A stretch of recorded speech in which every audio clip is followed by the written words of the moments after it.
Hello and welcome to Blindspotting. This is the show where one of us plays a game the other one hasn't, and we try to tell each other about it. I'm the host, Zach Owens, and joining me is Aaron Kappa. Zach, this looks very familiar to me. I feel like we did a video on this. We have done a Blindspotting on this game once before, but this is brand new. This is Red Faction Guerilla re-MARS-tered edition. re-MARS-tered. Yeah. It's a goofy little pun that they did where, because this game takes place on Mars, they have inserted Mars into remastered. And you were telling me that James Marston actually does a voice now, right? No. That would be awesome if that was the case. If there was some sort of Red Dead Redemption crossover in that would be really cool. Wait, I thought James Marston was the guy from Westworld. No, that's the dude from Red Dead Redemption. Who's Teddy on Westworld? Teddy? Dolores's boyfriend? Yeah, Teddy. That's his name. Yeah, but what's his actor name? The actor? What is his name? This is not important, but that is not his name. I think it's James Marston. Is it? Keep going. I'll look it up as you tell me about this game. Yeah. Look it up and we'll come back to that. Anyway, to my eyes, the re-MARS-tered edition is only maybe slightly better in terms of like lighting and texture from the Steam edition, which is what I played when we were doing our blind spotting on this earlier. But it looks very crisp. It does look pretty crisp. It's running pretty well on PC, which is what I played it on, but it is available now on PS4 and Xbox One, which means you can play it in 4K on those new very powerful consoles. However, I have heard that the frame rate tends to dip on console just when there's like a lot of particle effects or like a lot of explosions going on, which is this game's bread and butter, to be honest. So that is likely to happen quite often. So you might be best off buying this on PC, but I think it's cool that you can definitely jump back in and play this on console, current gen consoles anyway. You do get this game for free if you own it, or if you own the Steam edition. So if you own the Steam edition, you get the re-MARS-tered edition for free, which is a nice little thing. And maybe that is something to do with the fact that it's a fairly minor upgrade over that version of the game, but the nice thing about it is that the multiplayer modes are probably actually going to be populated now that it's gotten like a re-release. I know during our blindspotting that we did, I mentioned that I couldn't seem to get into a game of multiplayer just to check it out and see if that was still active. I feel like you probably could do that now. Was there interesting game modes in multiplayer, or was it strictly just like deathmatch and capture? Was there capture the flag? Or I feel like there was. Something takes advantage of the geo-mod. I think there was some like objective-based game modes, but I think there was also like team deathmatch and that sort of thing. Like, look at how crazy the ragdoll effects of this are. That's one of the great things about this. But as far as the multiplayer goes, there was like jetpacks to it, which was pretty crazy, and like there were a bunch of different kits that you could use. So that was pretty interesting. It didn't really, I don't think it took off that well to me, but maybe that's just because I didn't really get into it. Because I think it came out like a year or two after like Call of Duty came out, and so like the big multiplayer craze was Call of Duty, and this game wasn't quite going to take over that crowd, but you know. Is this just a graphical enhancement? There's no gameplay enhancements or changes? I don't think so. I think it is mainly just like some reworked textures and some lighting improvements. So, if you recall, this game came out like fairly hot on the heels of like GTA 4, and like Prototype came out within like a week or two of this game. That's right. We talked about that the last time we did this. Yeah, and so like these games were kind of the games that like kicked off the whole like the 360 and PS3 generations were basically defined by like open world games, kind of like this. And the thing about this game is that it's kind of more like GTA Light, sort of, where there's like a lot of mini games and like challenges, and that's what sort of serves as sort of the side quests. And they're kind of like, you have a certain amount of time and only certain equipment. Now go destroy a certain thing and see if you can pull it off. Whereas GTA felt like it had more like fully fleshed out side quests to me.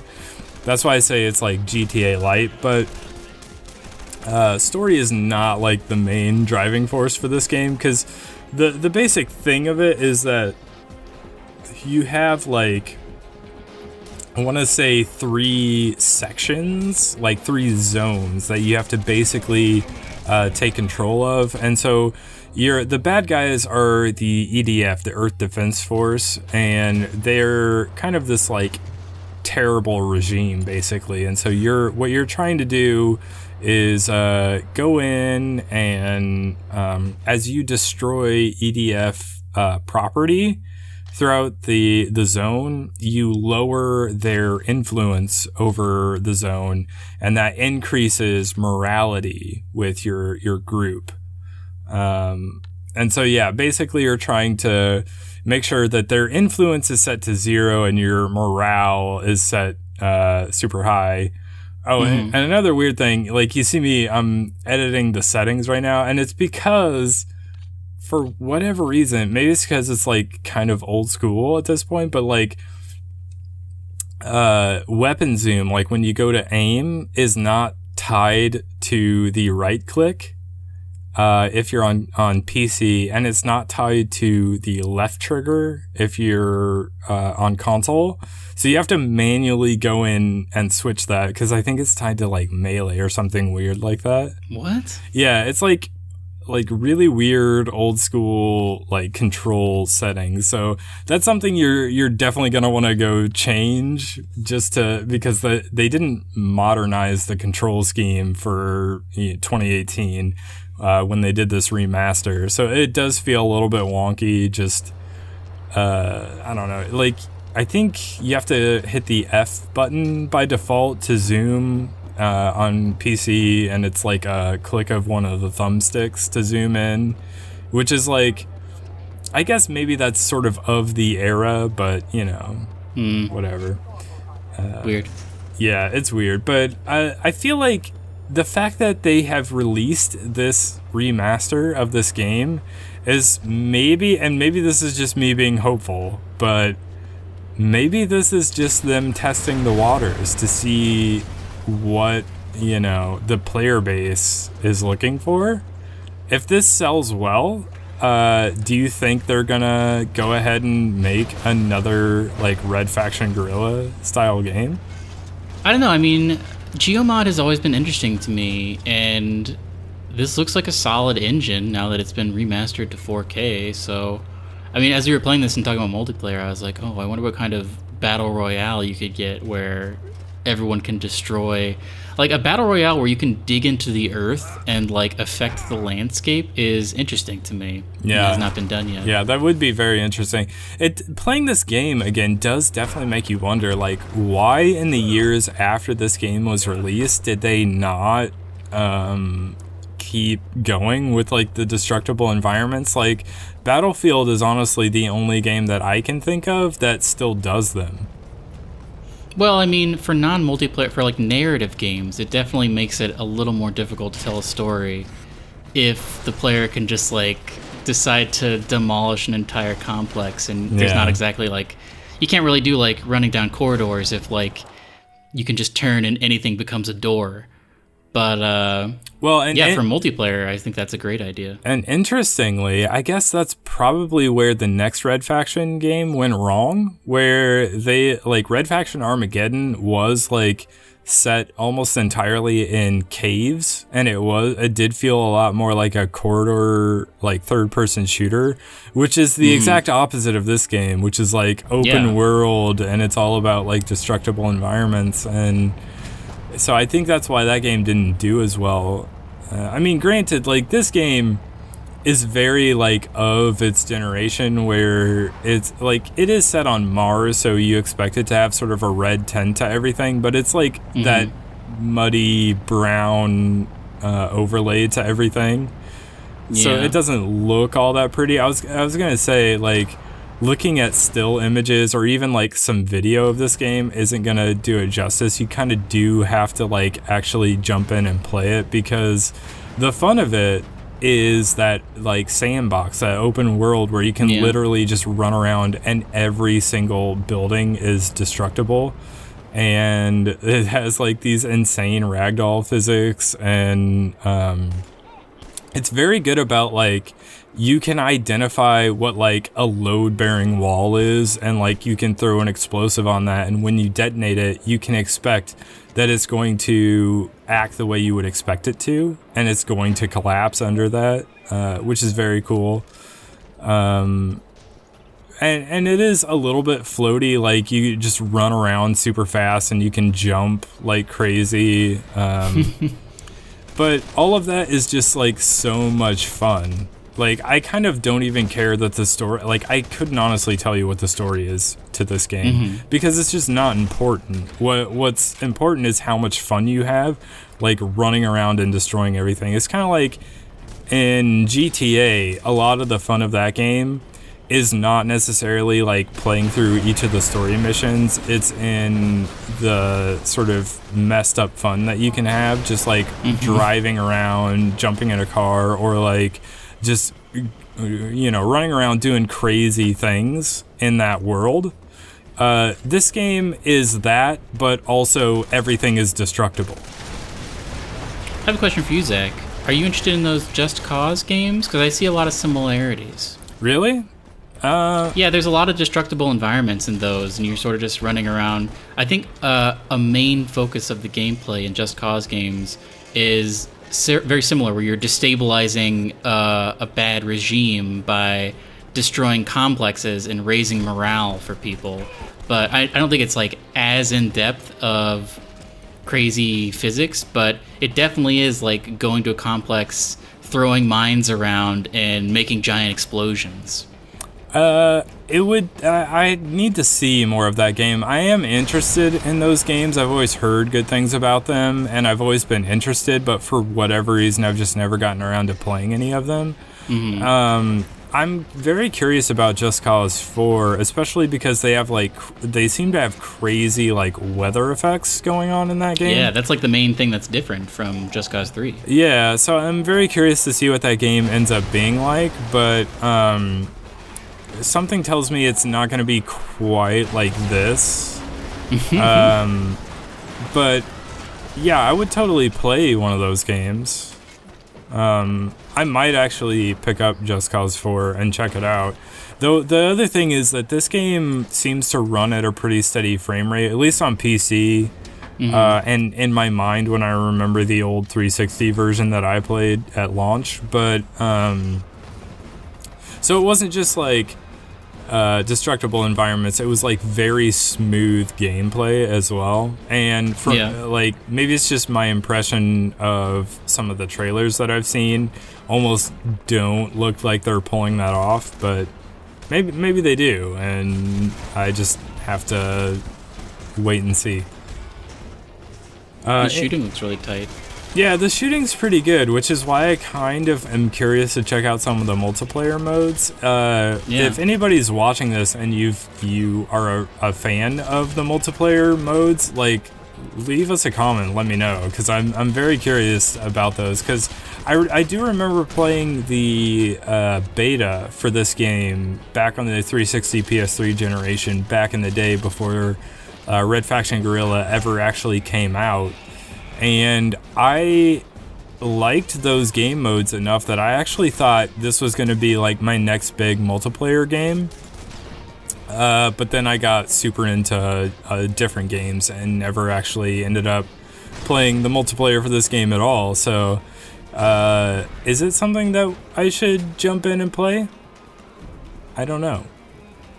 But I will say, it does remind you of GTA a lot, especially like once you start killing the EDF guys and blowing up their structures, you do get that, like, you can see there's like a red dot flashing, which basically tells you that you're wanted. So it's kind of like the star level wanted rating in GTA.